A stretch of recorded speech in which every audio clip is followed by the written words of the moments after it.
আপনি কি জানেন নায়াসিনামাইড যুক্ত এই ফেস সিরামটি আপনার স্কিনে কি কি কাজ করে?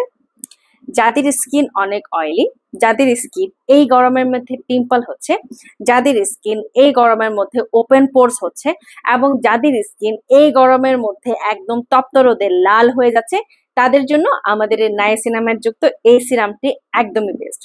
কারণ এই সিরামটিতে আছে আপনার নায়াসিনামাইড, একদম এখানে দেওয়া আছে, এবং টিএক্সএ 4%। এই নায়াসিনামাইড যুক্ত এই সিরামটি আমাদের স্কিনটাকে একদম টান টান করবে, আমাদের স্কিনটাকে ওপেন পোর্স যেগুলো থাকবে ওপেন পোর্স থাকে একদম রিমুভ করে দিবে, সেই সাথে আমাদের স্কিনটা একদম ফ্ললেস করবে, সেই সাথে স্কিনটা খুব সুন্দর রাখবে। তো এই নায়াসিনামাইড যুক্ত এই সিরামটা কার কার চাই, তাড়াতাড়ি অর্ডার প্লেস করবেন আমাদের ফেস স্কিন কেয়ার প্রোডাক্টসে। বলে রাখছি, এই নায়াসিনামাইড যুক্ত ফেস সিরামটা বেশি কিন্তু নেই, কয়েক পিস অ্যাভেলেবেল আছে।